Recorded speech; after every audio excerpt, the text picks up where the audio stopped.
Hello বন্ধুরা, আমরা এসে গেছি শাশুড়ি বৌমা রান্নাঘরে। আজকে আমরা রান্না করে দেখাবো নিরামিষ কাশ্মীরি আলুর দম।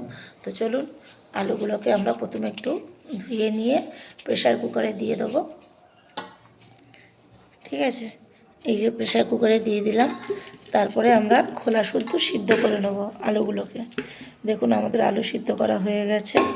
এইগুলো খোলাগুলো ছাড়িয়ে নেব। নিয়ে দেখুন আমাদের খোলা ছাড়ানো হয়ে গেছে। এবার এই আলুগুলোকে আমরা একটা কাঁটা চামচের সাহায্যে একটু ট্যাপ করে নেবো, যাতে নুন হলুদটা ভালোভাবে ঢোকে।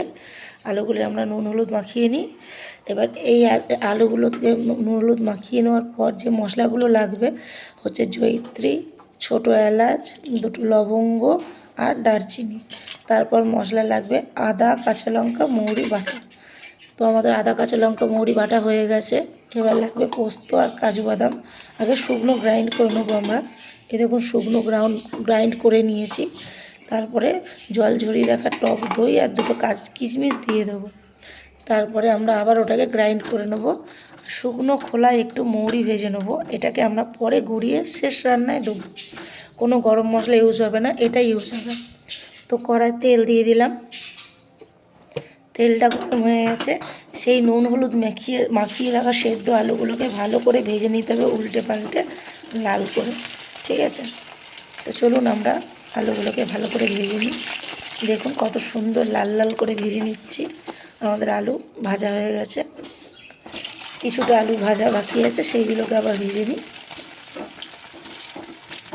ভালো করে উল্টে পাল্টে লাল লাল করে সুন্দর করে আলুগুলো ভাজা হয়ে গেছে আমাদের।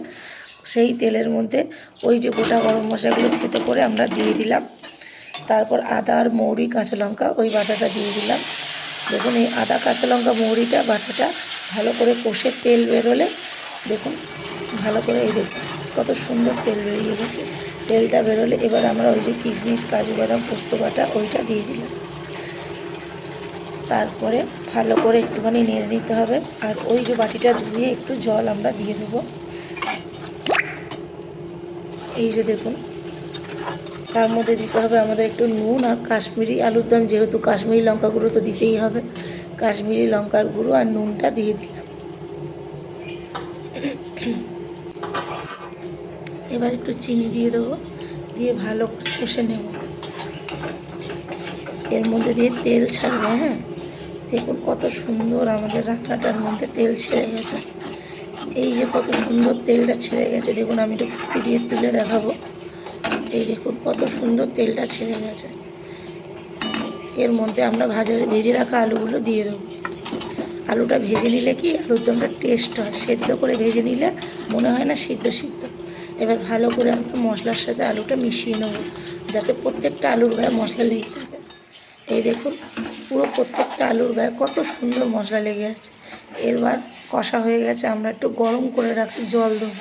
জলটা কাঁচা জল দিলে হবে না, গরম জল দিতে হবে। যতটা আলু ততটা জল, কেননা আমরা বেশি ঝোল হবে না কাশ্মীরি আলুর দমে। আলুটা যেহেতু সিদ্ধ করা, তাই দেবো। এবার আমরা 5 মিনিট চাপা দিয়ে দিলাম। তারপর দেখুন আবার খুলে নিলাম, কত সুন্দর লাগছে। এবার দেখুন ওই যে মৌরিটা আমরা ভেজে রেখেছিলাম, তো ভেজে রেখেছিলাম সেইটাকে আমরা একটু শিলে গুঁড়িয়ে নিই। ভাজা মৌরিটাকে গুঁড়িয়ে নিলাম। এই গুঁড়ো মৌরিটা এবার উপর দিয়ে ছড়িয়ে দেবো। কোনো গরম মশলা ইউজ হবে না এখানে, কোনো জিরে গুঁড়ো নয়, কোনো কিছু নয়, খালি মৌরি আর আদা বাটা। এবার দেখুন আমাদের মৌরিটা মিশিয়ে দেওয়ার পর কত সুন্দর লাগছে। হয়ে গেল আমাদের কাশ্মীরি আলুর দম। রেসিপিটা ভালো লাগলে লাইক করুন।